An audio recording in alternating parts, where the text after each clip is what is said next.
Boa noite, irmãos. Vamos dar continuidade à nossa leitura de terça-feira, a leitura do livro História da Igreja, do irmão André Miller. E a gente vai dar continuidade aqui deste parágrafo, a terceira viagem de Paulo. Acho que é até bom pegar um pouquinho antes aí, né, Dal? Porque está começando do bispo, pegar um contexto aqui, né?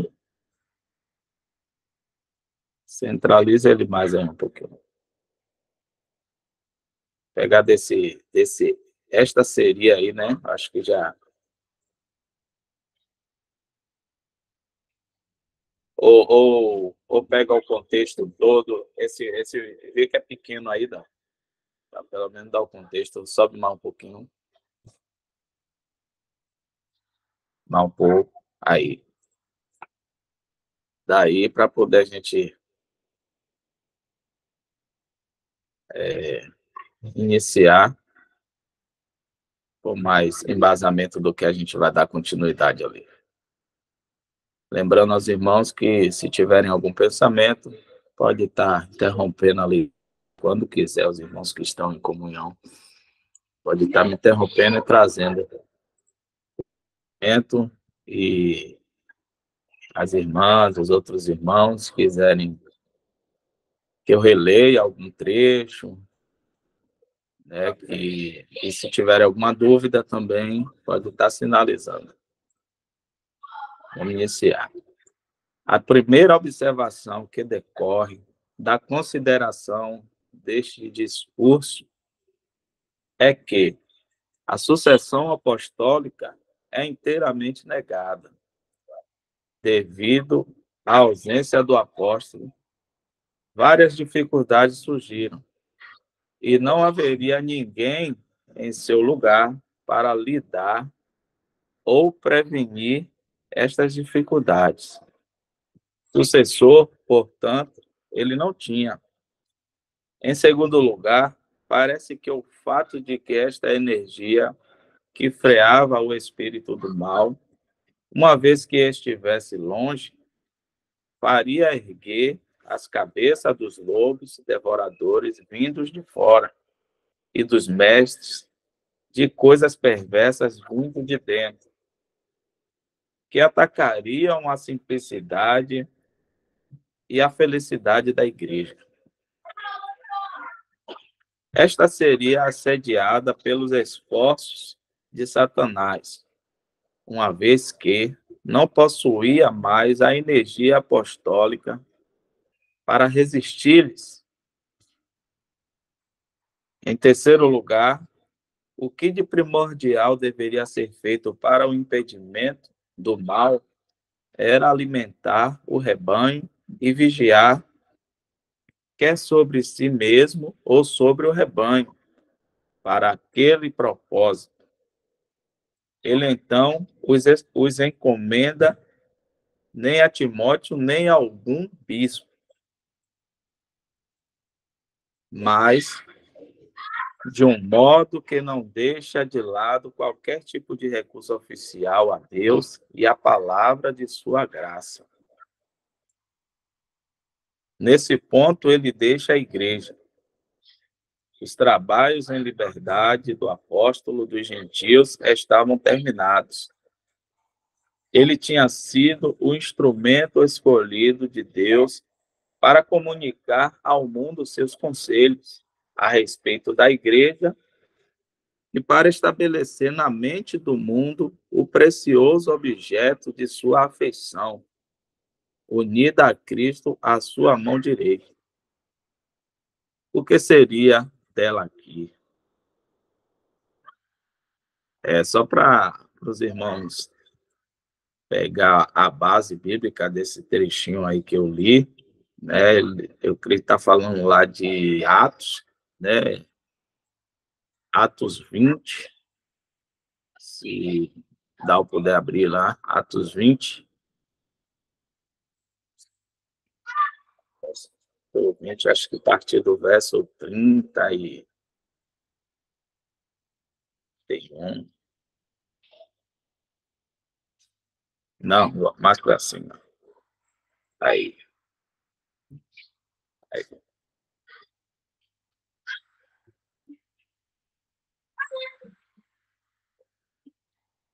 Olhai por vós e por todo o rebanho, sobre o que o Espírito Santo vos constituiu bispo, para apacentardes a igreja de Deus, que ele resgatou com seu próprio sangue. Porque eu sei isto, que depois da minha partida entrarão no meio de vós lobos cruéis, que não perdoarão ao rebanho, e que dentre vós mesmos se levantarão homens que falarão coisas perversas ou pervertidas, para atrair os discípulos após si. Portanto, vigiai, lembrando-vos de que durante 3 anos não cessei, noite e dia, de admoestar com lágrimas a cada um de vós. Agora, pois, irmãos, encomendo-vos a Deus e a palavra da sua graça, a Ele que é poderoso para vos edificar e dar herança entre todos os santificados. Então, aquele trecho está mencionando, né, essa escritura aí, essa revelação que o Espírito Santo traz através do apóstolo Paulo, que depois da partida, né, dos apóstolos, iria acontecer isso, né? Os lobos iriam entrar, né? E os próprios cristãos iriam, né, distorcer a palavra para atrair discípulos após si, né? Então, o apóstolo recomenda a ele não a outra homem, não a outra pessoa, né, humana, e sim a palavra de Deus, né, a palavra da sua graça. E a palavra está aí até hoje para nos guiar, né? O Espírito Santo, ele nos guia através da palavra.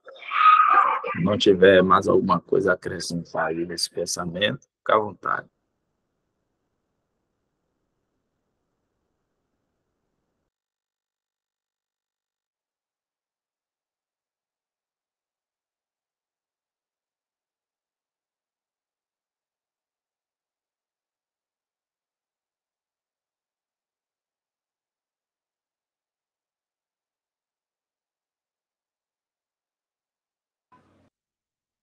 Vamos lá. Atos 21. Com o vento justo, Paulo e sua companhia partiam de Mileto, enquanto os entristecidos anciãos de Éfeso se preparavam para a sua viagem de volta. Em um curso reto, eles velejaram a Cós, Rhodes, e daí até Pátara e Tiro. A partir do que aconteceu lá, tão similar ao que houve em Mileto, é evidente que Paulo logo conquistou o coração dos discípulos, embora ele tenha ficado apenas uma semana em Tiro. Não conhecendo os cristãos dali, ele tinha ganhado suas afeições. E seguimos nosso caminho, acompanhando-nos todos, diz, com suas mulheres e filhos até fora da cidade. E postos de joelhos na praia, oramos. Atos 21, versículo 5. Parece também que um espírito de profecia foi derramado sobre esses afetuosos cristãos de Tiro, pois eles advertiram o apóstolo para que não fosse a Jerusalém. Após esperar ali por 7 dias, foram a Ptolemaida, onde ficaram por um dia. Em Cesareia, ficaram hospedados na casa de Filipe, o evangelista, que era um dos 7. Ele também já é bem conhecido nosso, mas é interessante encontrá-lo novamente após um intervalo de mais de 20 anos.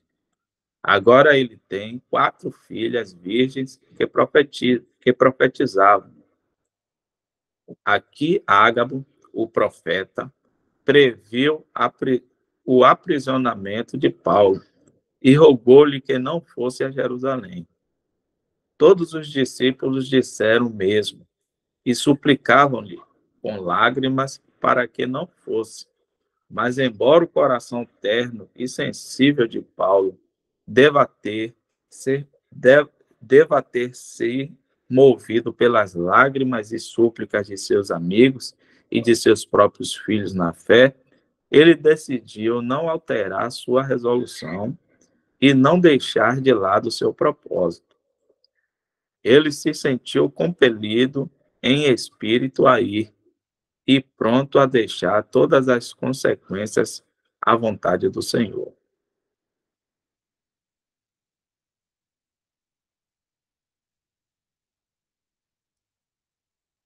A quinta visita de Paulo a Jerusalém, por volta de 58 depois de Cristo.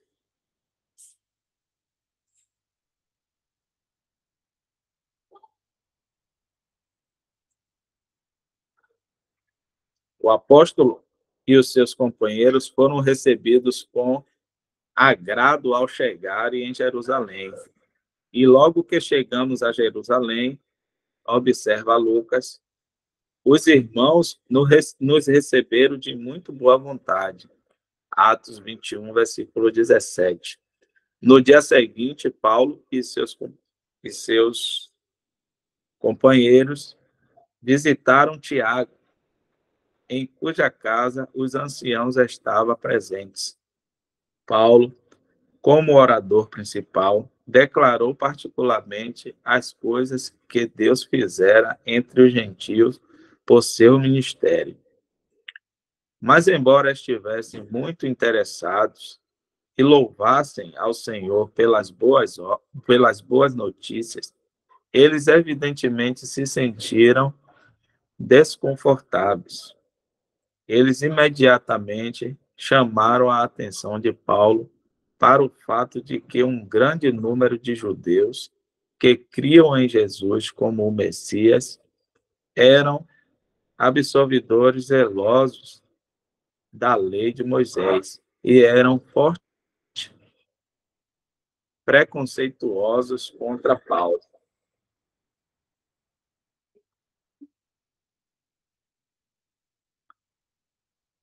Como satisfazer os preconceitos desses judeus cristãos era agora a importante questão entre Paulo e os anciãos. Eles sabiam que multidões de judeus convertidos e não convertidos se ajuntariam quando ouvissem da chegada de Paulo. Por muito tempo, eles acreditavam nas mais sérias e pesadas acusações contra ele. E já acerca de ti foram informados de que ensinas todos os judeus que estão entre os gentios a apartarem-se de Moisés, dizendo que não devem circuncidar seus filhos, nem andar segundo o costume da lei. Atos 21, versículo 21. O que deveria agora ser feito? Os anciãos propuseram que Paulo deveria se mostrar publicamente como alguém que era obediente à lei. Esta foi a mais dolorosa e desconcertante posição do apóstolo dos gentios. O que ele poderia fazer agora? Será que o mensageiro do evangelho da glória, o ministro do chamado celestial, se inclinaria às regras dos votos nazireus? Foi uma questão séria e solene. Se ele se recusasse a ceder à vontade deles, a suspeita dos judeus seria confirmada. Se ele agisse de acordo com o desejo deles, ele deveria se humilhar, colocar seu elevado chamado em segundo plano e se render a ignorância, preconceito e orgulho dos judaizantes. Mas o que mais podia fazer?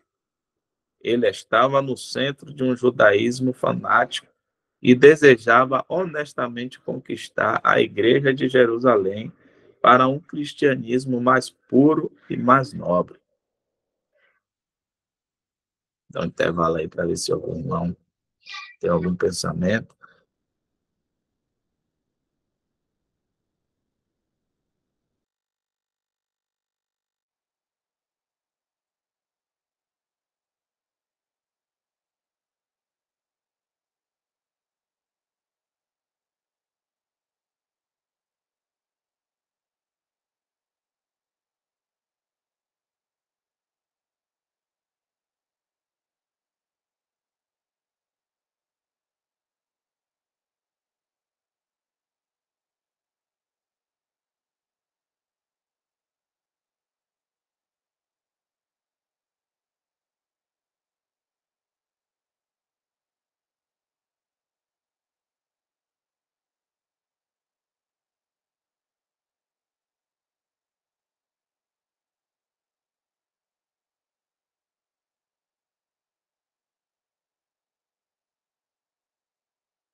A gente vê aí, né, pelo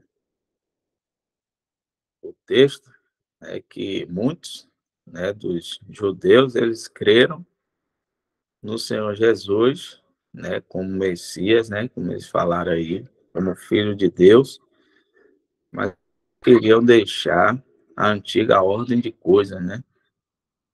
Eles não queriam abrir mão da lei de Moisés, né? A gente vê Paulo falando sobre isso na carta aos Gálatas, a gente vê Paulo falando sobre isso na carta aos Colossenses, né? E na carta aos Hebreus, né? O escritor de Hebreus, que a gente ainda tem dúvida, né? Se foi Paulo, não creio que foi Paulo, então, se foi outra pessoa, mas na carta aos Hebreus a gente já vê uma demandada, né? Uma demandada dos judeus, né? Quando fala lá, se eu não me engano, no capítulo 13, né? Não deixando a nossa congregação, o escritor de Hebreus falando, não deixando a nossa congregação, como é costume de alguns, né? Então já estavam saindo, né? Já estava vendo aquele distanciamento, aquela separação, né, do cristianismo com o judaísmo, né? Tinha que ver esse rompimento bem claro, né? E ali eles já estavam já saindo, deixando, né? Deixando a congregação, deixando a nova ordem de coisas, né? Da dispensação da graça, para voltarem para a antiga ordem de coisas, né? Para o judaísmo. É isso.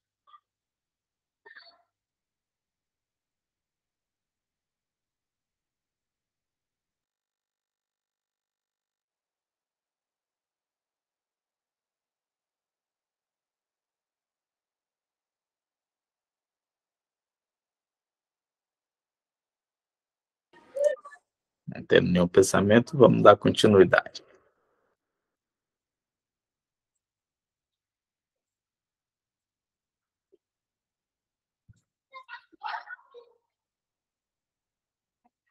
Alguns tomaram muita liberdade em seu criticismo sobre o apóstolo no decorrer desse tempo.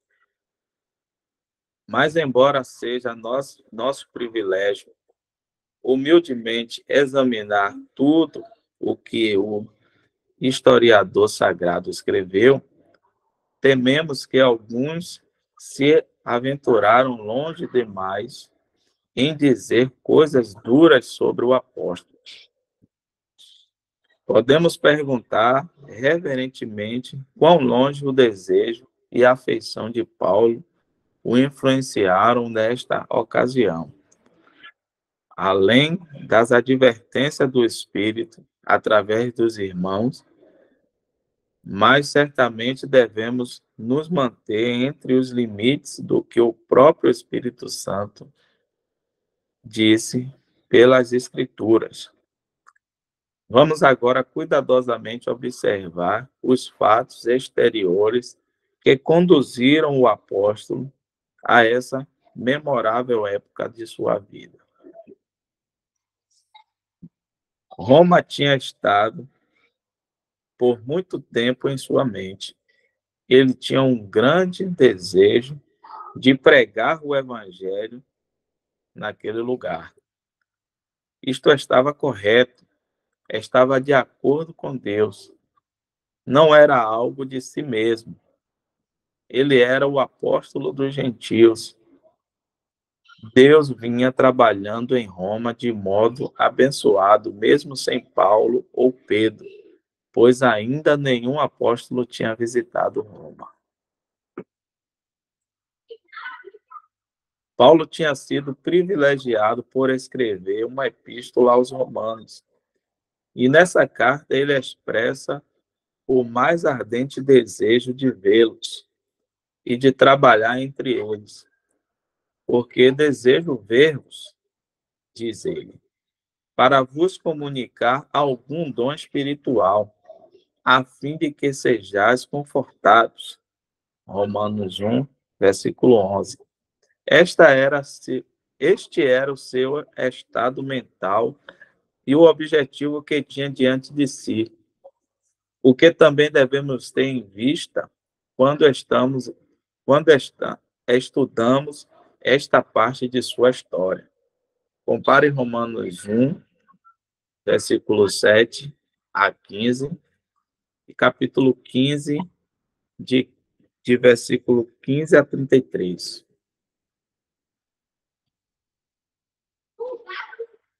O fim dos trabalhos de Paulo em liberdade. Chegamos agora a uma questão importante, a um ponto de virada na história de Paulo daqui para frente. Iria ele direto para o Ocidente, em direção a Roma, ou iria passar por Jerusalém? Tudo depende disso. Jerusalém também estava em seu coração. Mas se Cristo o tinha enviado tão longe para os gentios, poderia o Espírito, da parte de Cristo, conduzi-lo a Jerusalém? Foi apenas aqui, acreditamos que foi permitido ao grande apóstolo seguir os desejos de seu próprio coração, cujos desejos eram corretos e belos em si mesmo, mas não estava de acordo com a mente de Deus naquele momento. Ele amava profundamente sua nação, e especialmente os santos pobres em Jerusalém. E tendo sido muito mal representado ali, ele esperava provar seu amor pelos pobres, dentre o seu povo, levando as ofertas dos gentios pessoalmente. Assim que, diz ele, concluído isto, e havendo-lhes consignado este fruto, de lá passando por vós, irei à Espanha. Romanos capítulo 15, verso 28. Certamente isto era amável e louvável, sim, mas isto vinha de um lado apenas, e este era o lado da natureza, da carne e não do espírito. E achando discípulos, ficamos ali 7 dias, e eles, pelo Espírito, diziam a Paulo que não subisse a Jerusalém. Atos 21, 4. Isto parece claro bastante, mas Paulo, naquele momento, se inclinou para o lado de suas afeições pelos pobres do rebanho em Jerusalém. Será que poderia haver um erro mais perdoável que este? mais perdoável que este? Impossível, pois seu amor pelos pobres e o prazer de levar a eles as ofertas dos gentios que o conduziu a passar por Jerusalém em seu caminho a Roma. No entanto, foi um erro, e um erro que custou a Paulo sua liberdade. Seus trabalhos em liberdade acabam aqui. Ele permitiu liberdade à sua carne. E Deus permitiu que os gentios o prendessem em correntes.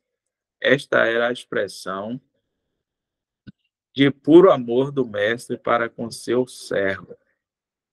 Paulo era muito precioso para que o Senhor o deixasse sem a justa disciplina na ocasião. Também provaria que nem Jerusalém nem Roma poderiam ser a metrópole do cristianismo.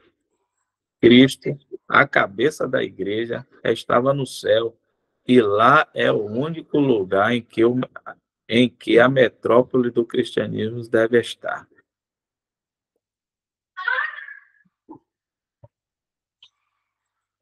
Jerusalém perseguiu o apóstolo, Roma o aprisionou e martirizou.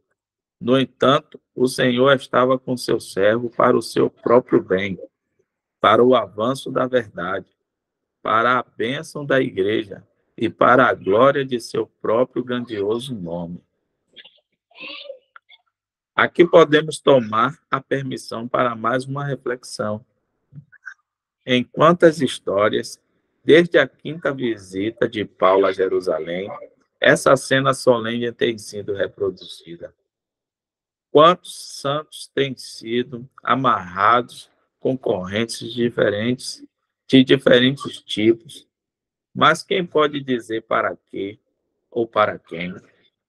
Todos nós teríamos dito, se não iluminados pelo Espírito, que o apóstolo não podia ter atuado por um motivo mais digno ao passar por Jerusalém em seu caminho a Roma.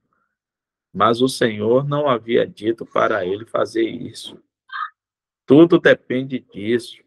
Quão necessário é ver em cada estágio de nossa jornada que temos a palavra de Deus para a nossa fé, o serviço de Cristo para nossos motivos e o Espírito Santo para a nossa direção. Retornemos agora ao relato dos eventos. Dá um tempo aqui para ver se os irmãos lembram.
Percebo aqui, né, irmãos, que mesmo o motivo, né, sendo nobre, do ponto de vista humano, foi uma desobediência ao Senhor, né?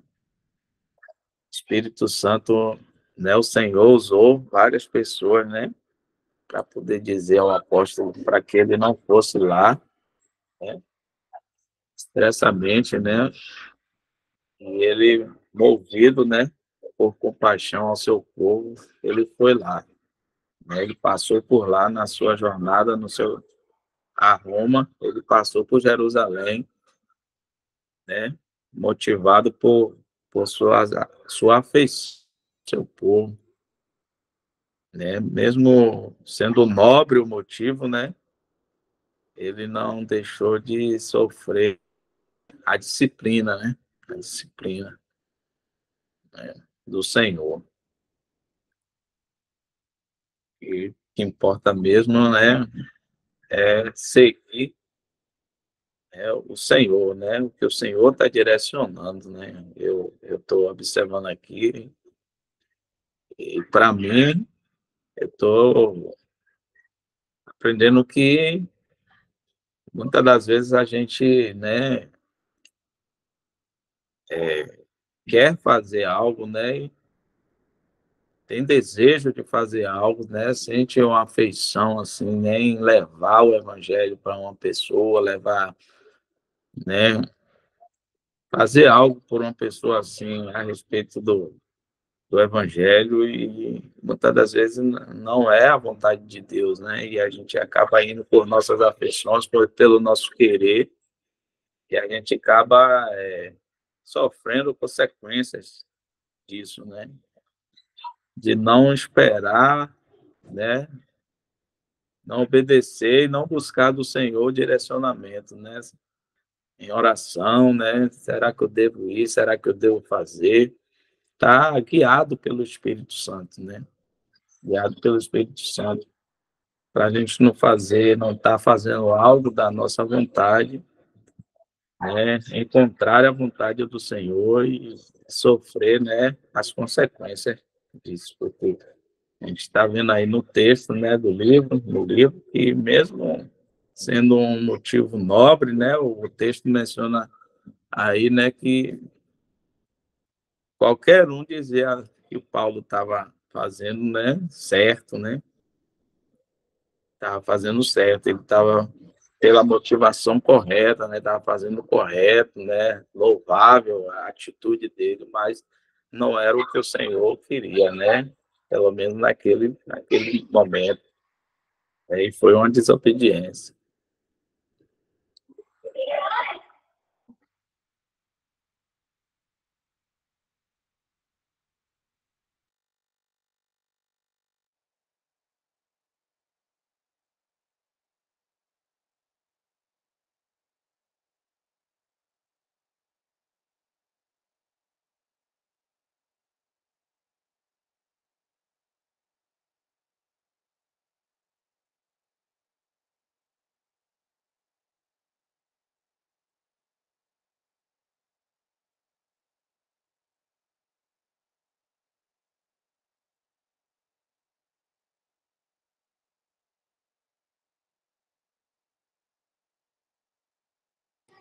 Acho que acontece muito conosco, né, falando mais um pouquinho aqui, conosco quando nós começamos a conhecer essas verdades, né, graças ao Senhor, né, começamos a ter contato com essas verdades, conhecer essas verdades tão preciosas, a gente fica, né,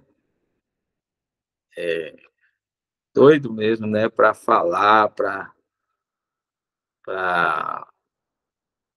ir nos nossos familiares e amigos mais próximos e falar dessas verdades, né, e mostrar essas verdades para poder também, né, ver, né, os nossos familiares, nossos amigos também nessa verdade, né, conhecendo essa verdade, e muitas das vezes eles não estão, né, preparados pelo Senhor para isso, né, e acaba que as coisas não funcionam da forma que a gente estava imaginando que iria funcionar, a gente está motivado por nossas afeições, né? O motivo é nobre, né? A gente quer ver os nossos familiares, nossos amigos, né? Nessa verdade, praticando essas verdades, né? A gente tem que, eu acho que a gente tem que entender que mais do que o nosso querer está o querer do Senhor. Né? O Senhor também fala lá em Timóteo, né? Que deseja que todos se salvem e cheguem ao conhecimento da verdade, né? Quem que os filhos dele cheguem ao conhecimento da verdade é ele, né? É o Pai, né? Através do seu filho Jesus, né? É ele. Então A gente deve confiar, né? E estar buscando do Senhor. Isso está servindo para mim, meu irmão. E buscar do Senhor, né? O momento, a melhor hora, quando a gente deve ir para poder falar dessas coisas para os nossos familiares, nossos amigos, né? Deixar o Senhor preparar a ocasião, porque Ele sabe a hora certa da hora de a pessoa pregar e é da pessoa receber essa pregação, né? Essa palavra, ter o entendimento que a soberania do Senhor e a responsabilidade também junto, né? Andando junto. Se o irmão tiver alguma coisa a falar e acrescentar ou corrigir.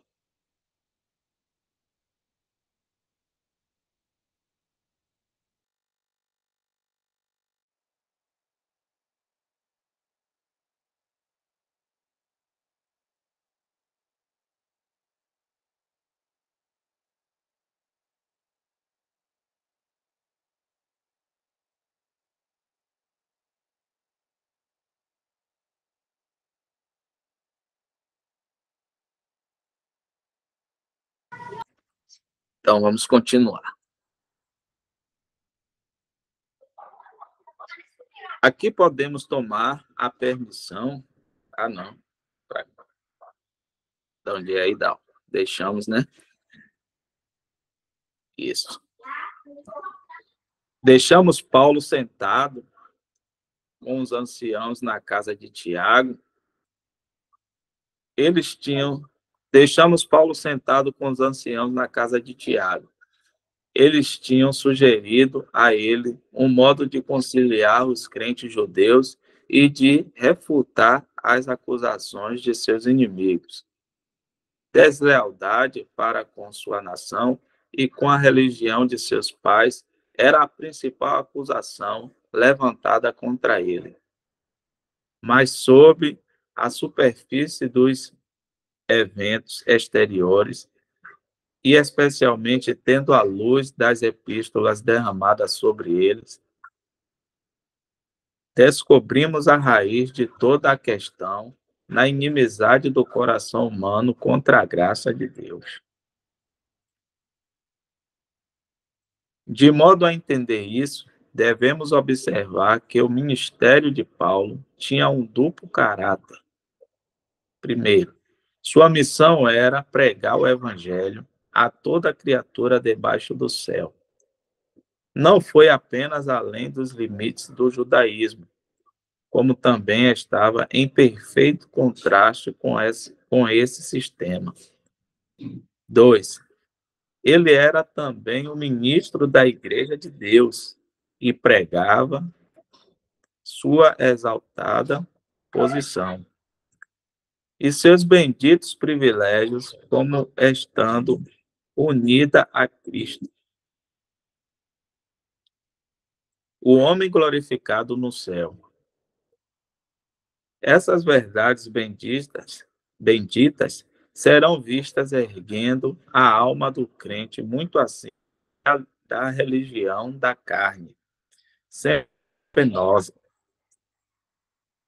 sempre tão abundante em ritos e cerimônias, votos de jejum, festas, ofertas, purificações, tradições e filosofia, são todas excluídas como nada dignas de diante de Deus, nada dignas diante de Deus, e opostas à própria natureza do cristianismo. Isto aí, isso exasperava o judeu religioso com suas tradições e o grego incircunciso com suas filosofias. E ambos se uniram para perseguir o verdadeiro portador deste duplo testemunho. E assim tem sido sempre o homem religioso com suas ordenanças e o homem meramente natural com sua filosofia. Por um processo natural, prontamente se uniram em oposição ao testemunho de um cristianismo celestial. Veja Colossenses 1 e 2. Se Paulo tivesse pregado a circuncisão, a ofensa da cruz teria cessado, pois isto teria dado lugar e a oportunidade de ser alguma coisa e fazer alguma coisa, e até mesmo de tomar parte com Deus em sua religião. Isto era o judaísmo, e isto dava ao judeu sua preeminência. Mas o evangelho da graça de Deus se dirige ao homem como já perdido, como morto em delitos e pecados, e não tem mais respeito para com os judeus do que para com os gentios. Assim como o sol no firmamento, ele brilha para todos. Nenhuma nação, tribo, língua ou povo é excluído de seus raios celestiais. Pregar o evangelho a toda criatura que está debaixo do céu é a divina comissão e a esfera mais ampla do evangelista. Ensinar àqueles que acreditam neste evangelho sua perfeição em Cristo é o privilégio e dever de cada ministro do Novo Testamento. Tendo assim limpado o terreno quanto aos motivos, objetivos e posição do grande apóstolo, vamos agora traçar brevemente o restante de sua vida agitada. Chegou o tempo em que ele seria levado diante dos reis e governantes, e até mesmo diante do próprio César, por causa do nome do nome do Senhor Jesus.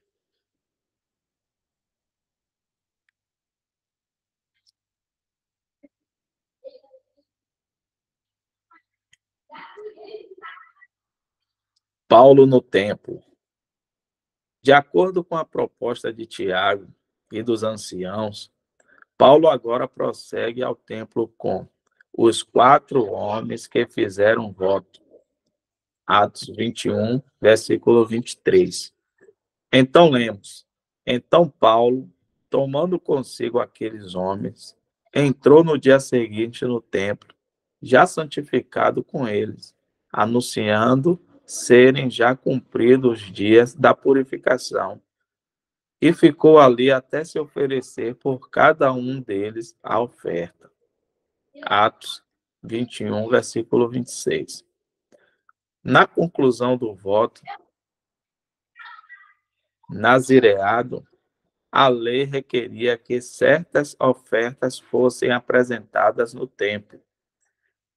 Ofertas envolviam um preço considerável, como podemos ver em Números 6, e era considerado um ato de grande mérito e piedade para um irmão rico prover estas ofertas para um irmão pobre, e assim permitir que ele completasse seu voto. Paulo não era rico, mas ele tinha um grande e terno coração, e ele generosamente comprometeu-se a pagar os custos para os 4 pobres nazireus. Tal prontidão da parte de Paulo em agradar alguns e ajudar outros deveria ter pacificado e conciliado os judeus, e provavelmente teria se tão somente estivessem presentes os que estavam associados a Tiago. Mas isto teve um efeito oposto nos inveterados zelotes. Nos inveterados zelotes. Eles ficaram apenas mais furiosos contra ele. A celebração da festa atraía multidões, a cidade santa, de modo que o templo estava repleto de adoradores de todos os lugares.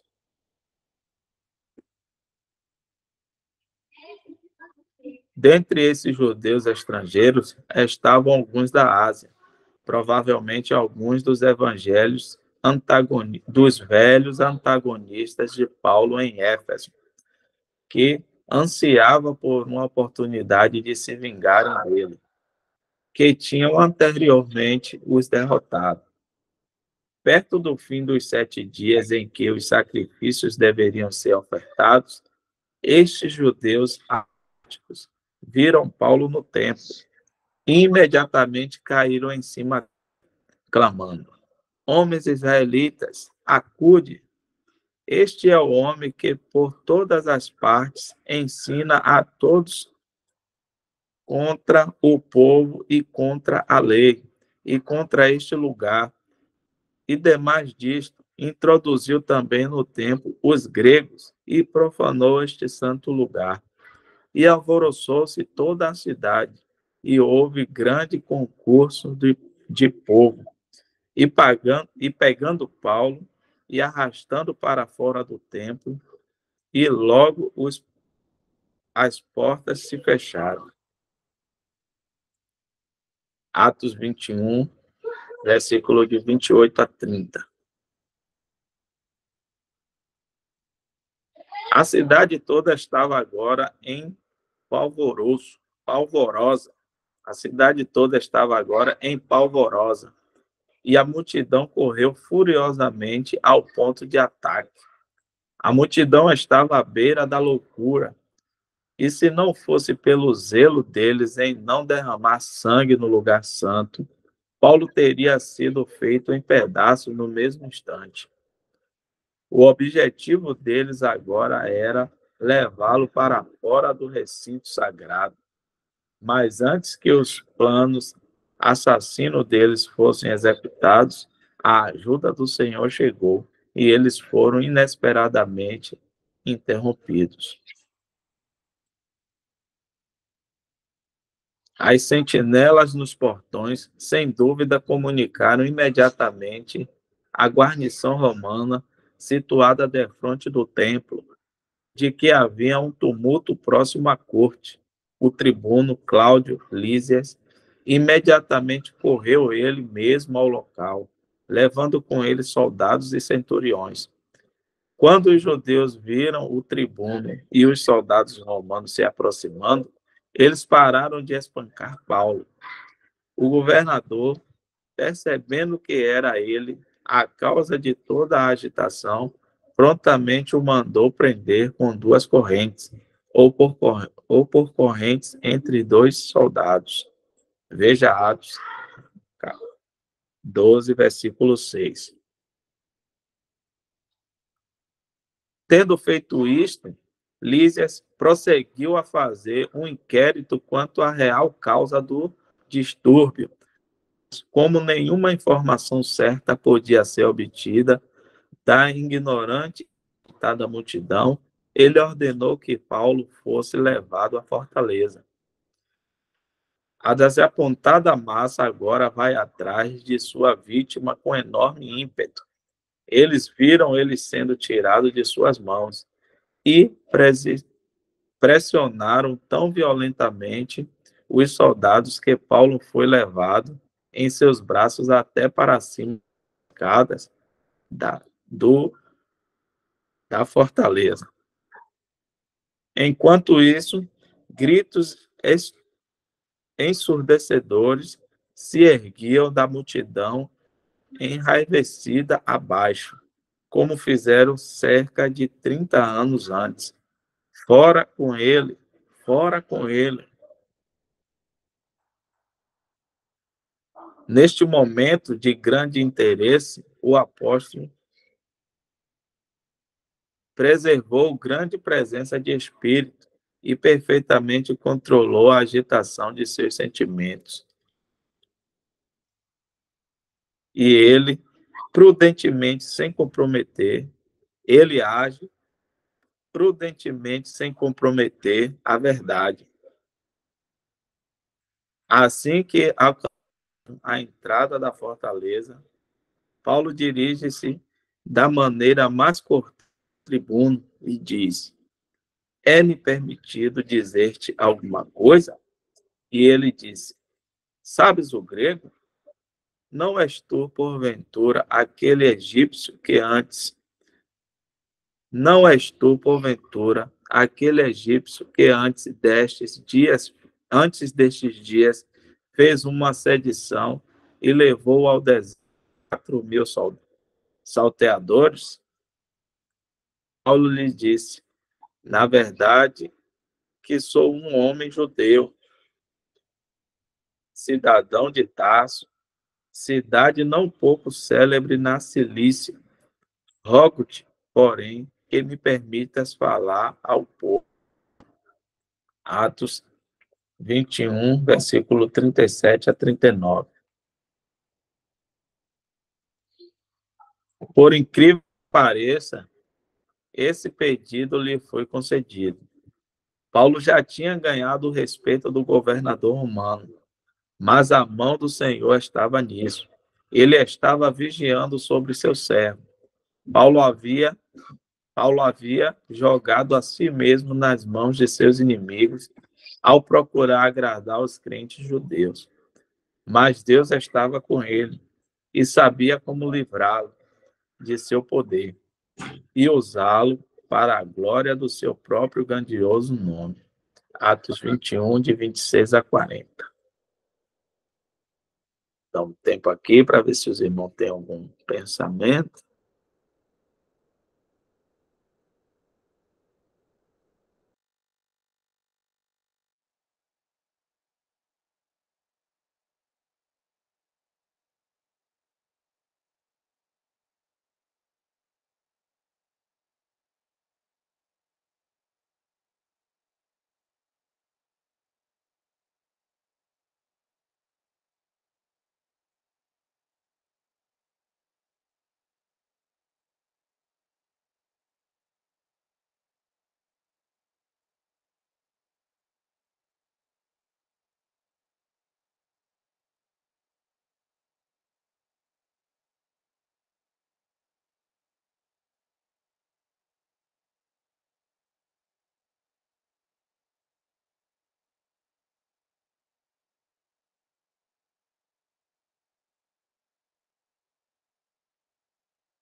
Dê uma olhadinha aqui, né? Já a gente já se aproximou do horário aí, já é 9h26. A gente poderia estar, né, se os irmãos estiverem em concordância aí, encerrando, né, aqui e deixando desse ponto aí para a semana que vem, com a permissão do Senhor. Se os irmãos não tiverem mais nenhum pensamento aí para trazer, concordarem, a gente pode estar encerrando aqui, deixando para prosseguir daí, né? Do discurso de Paulo nas escadarias da Fortaleza, semana que vem.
Dal, se você estiver falando, o microfone está fechado.